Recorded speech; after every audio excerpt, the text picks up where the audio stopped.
if I remember. Let me pull it up so we make sure. Let's see.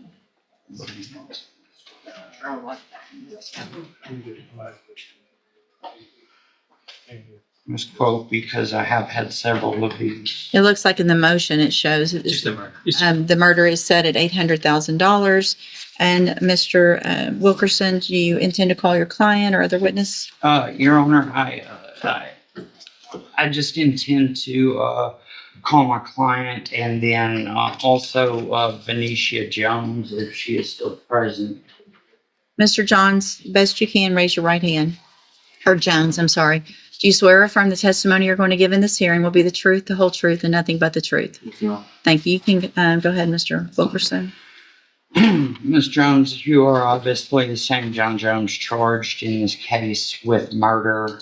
You also have a companion case in which you are charged in a separate offense with unauthorized use of a motor vehicle. Is that correct? Yes, sir.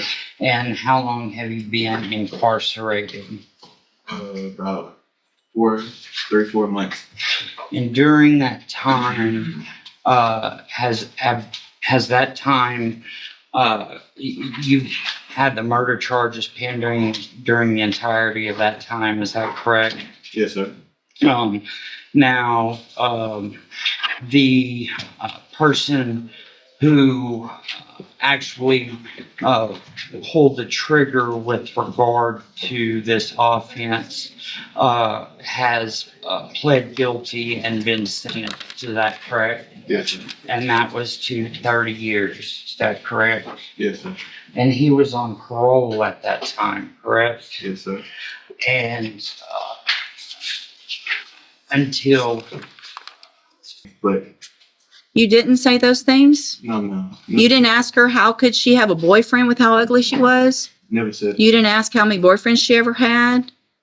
You didn't say any of that. They're just making that up on you. Just lying. I have to. Have to be lying. You didn't threaten just a couple weeks ago an officer that you were going to throw hot water if she didn't call somebody? Yes, ma'am. You did threaten to do that? Okay. Did you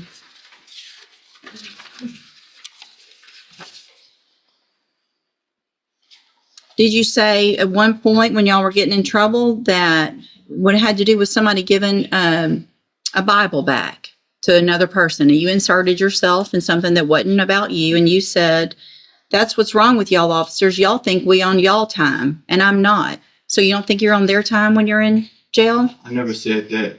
You didn't? They made that up too? What I said was, respect is given both ways. That was my exact words. Respect is given both ways. And so you think you deserve respect with how you're acting. I got pages of incident reports. And it's pages only starting in June. We're talking about pages over just the last 2 months. Fighting. You've been in at least 2 or 3 fights, right? Yes, ma'am. Yeah. Mr. Coleman? Your Honor, I have just a couple questions. Mr. Jones, what did you do with the weapon after Lenny Nixon was shot?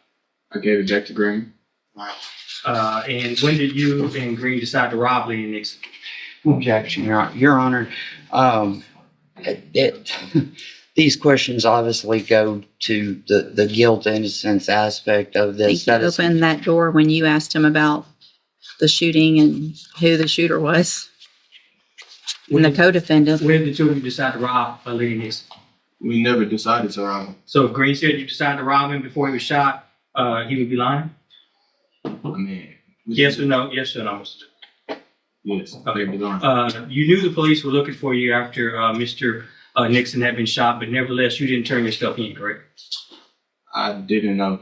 So Okay. after the fact, the next day. When Lenny Nixon was murdered as part of this robbery scheme with you and Green, you are already under or on bail for UUMV, 2 cases of UUMV, and also a burglary of a habitation, correct? No, sir. Never bailed out. You were charged with those offenses, correct? Yes, sir. You Written also- accusations. You were also previously arrested for assault on a public servant, correct? Yes, sir. Criminal trespass, Yes, sir. another UUMV, Yes, sir. evading arrest, another evading arrest with a motor vehicle. That's all included in your criminal history, correct? Yes, sir. Who is Venetia Jones to you? What? All right, pass witness, Judge. Thank you. Go ahead, Uh, Mr. Wilkerson. Yes, Your Honor, we got to circle back over some of those. Just to be clear, Mr. Trevor, not Trevor, okay, Nixon was the gentleman who was shot, correct? Yes, sir. And you were staying at Nixon's house when Trevor Green came there. Is that accurate? Yes, sir. And in fact, and Trevor Green initially told officers that you had discharged the weapon that had killed Nixon, correct? Yes, sir. However, even he corrected that statement ultimately and admitted that it was he who had the weapon, correct? Yes, sir. And on that evening, he took your phone, correct? Yes, sir.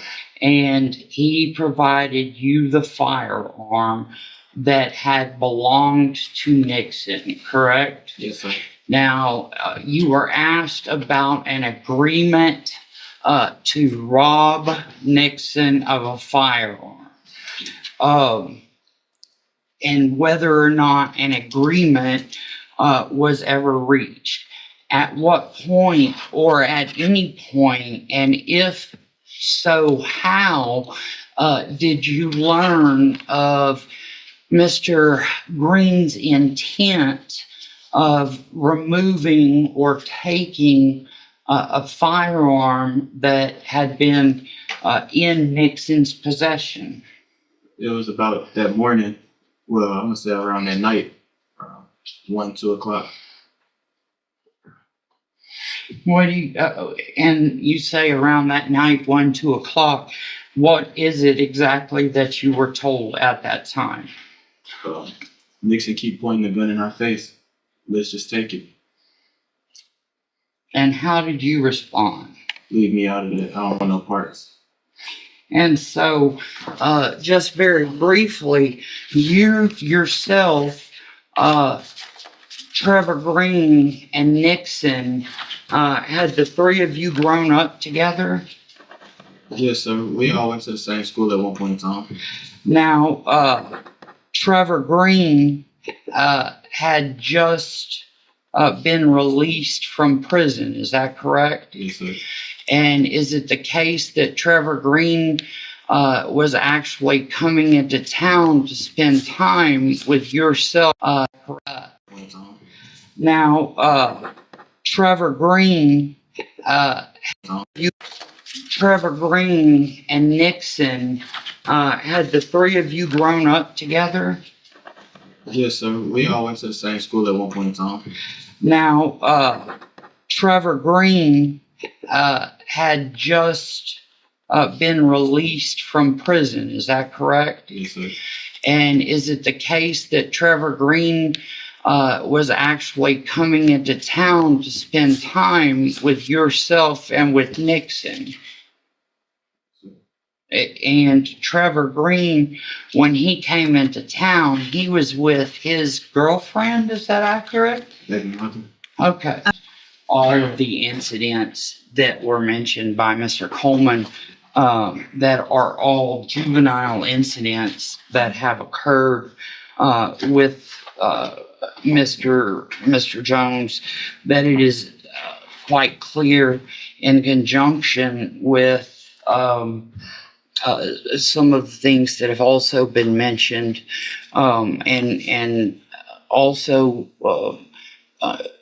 it fits into some of the write-ups that have been received as well, that Mr. Jones apparently does suffer some mental illness issues, and perhaps maybe we should hold this in abeyance until we can have that properly addressed in order to give the court some additional comfort that some of these behavioral issues might be more appropriately addressed. Here's what I'm inclined to do at this time. I'm not going to hold the motion. We can always, if circumstances change, file a motion, and I will allow another hearing if there's a change of circumstances. Today, based on the nature of the offense, based on the amount of and nature of the incident reports from jail, based on the amount of and nature of the allegations of criminal history as a juvenile, Mr. Jones is 17, about to be 18, right? Yes, ma'am. So based on that, all of that, I am going to deny the motion to reduce the bond at this time. Obviously, it sounds like the jail's doing what they can to get Mr. Jones help. If you want to file a motion with regard to any other competency of whatever you want to file with regard to that, get that filed, and I'll take a look at it as soon as it comes through. All right, you go back with the bailiff. And listen, Mr. Jones, whatever issues you're having, none of that, in my opinion, coincides with how you're behaving, right? So you need to make an adjustment of what you're doing in jail. And if you don't, then Mr. Wilkerson's not going to have any argument whatsoever for me to reduce your bond later or anything like that. So I've probably talked to just about everybody in that dorm, I think, in the last couple of weeks about this behavior. Y'all can all continue to act like you're acting, and y'all can all sit there and wait for your cases and then go to prison or whatever happens. Or somebody can step up and say, I'm not going to act like that. I'm going to get up when I'm supposed to. I'm going to follow the rules. I'm not going to fight. I'm not going to call names. I'm not going to, all those things. It's not that hard. Just follow the rules. You may not like them. Follow them. And if you can't, then stay in there and keep doing it. Does that make sense?